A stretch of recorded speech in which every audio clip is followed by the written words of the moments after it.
Hey, and welcome back. That was BBQ, a Texas Love Story, and we'll turn it over to our panelists now. So first of all, Chris, thank you for making everyone really, really hungry in watching that film. But you did a good job. I guess first tell us kind of how you really got involved in this and what sort of history in the project there was. It really just comes down to being bored and knowing that we wanted to eat some barbecue. So we just took a camera out one weekend and a small crew and said, let's see what we come up with. Yeah. And that quickly turned into, 6 months of shooting at barbecue joints. Right. So, at what point did you sort of realize that it was going from sort of like a little fun pet project to like a full-fledged film? I think at the end of that first weekend of shooting, like, wow, these people are funny. Right. It's like, let's do this. Yeah. Then it just kind of got out of hand and we were never home and always on the road eating 3 or 4 meals of barbecue a day.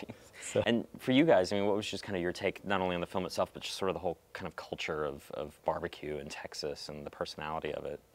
Jet? I feel like I'm missing out here. I've lived in Austin for about 15 years, and we've never been to Lockhart, which is just shameful. And I feel like I just want to get in the car and go have some barbecue. Yeah, right. There's so many choices that I've missed out on. People come to the Alamo Draft House, and people are, and you yourself, I'm sure, go eat barbecue from time to time, unless you're a vegetarian. No, big fan, big fan of the barbecue. But I guess for you, like personally, like how much could you kind of relate to the characters in the? Oh, it's great. I mean, it definitely brought home the whole, I guess, the tradition, the family, the idea there. It's just, it's one big party. Even if it's you're in the backyard and you're doing turkey legs, someone gets to be the king of the grill or whatever, and. Right.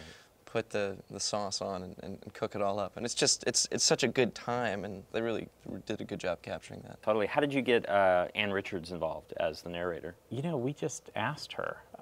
Someone saved a seat for me at the screening of The Journey at South by Southwest, and someone saved a seat for her. They were right next to each other, and like, hey, I have this idea about a barbecue film. She's like, well, give me a call when you're ready to do something with it. That's great. And she said, yeah, I'd love to narrate it. She's great. Looking back on the film now, it's been a couple of years. Was there any story that you wish you would have told, or anybody that you wanted to get an interview with that just didn't work out, or were you pretty successful overall? Robert Earl Keen was the only guy that we tried so many times. I mean, we were able to catch up with Dan Rather after 6 attempts. But Robert Earl Keen, who wrote, one of the most famous barbecue songs, we really wanted him, and every time we tried to catch up, there was just something that we couldn't do, so that would be our only missed interview attempt. Which Robert Earl Keen song was it? Barbecue. Oh. Mother's in Austin has the tofu barbecue. Did you ever consider the vegetarian barbecue, or is that like so totally anti-Texas it's better to just leave it out? Vegetarian barbecue never really came up. Nor did we ever consider that this would be a popular film outside of Texas. We thought we had done a regional fun project, and what we found is anytime you're outside the state, people enjoy it even more. All the things that we take for granted in Texas, people think are hilarious outside of it, because it's everyday life for us. Oh yeah. But we showed this in New York, and people don't quit laughing. They miss half the lines.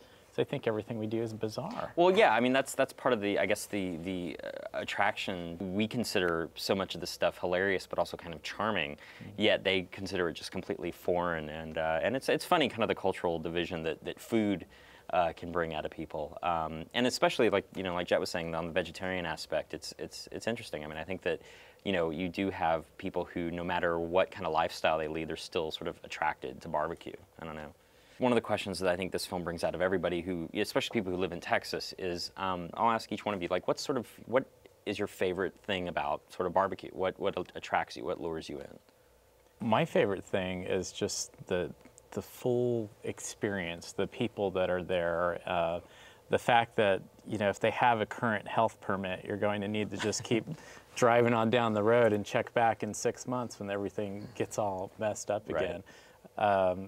It's really just that Texas charm of, this is the way we want to do it. It tastes better this way. I'm not going to make it pretty just for you or a health inspector, for Christ's sake. You can meet some of the most fascinating people on any given day at any barbecue joint in Texas. I agree. I also like really messy barbecue. It's like roast beef po' boys in New Orleans. If you don't have to get a whole bunch of napkins and handy wipes and lots of sauce to have on your bar, I just love good, messy barbecue. Yeah. I'm a big fan of the drinks that are only identifiable by their color. And when you pick up the styrofoam plate, you kind of need two hands because it's going to break otherwise. No, I definitely. think that's a good judge.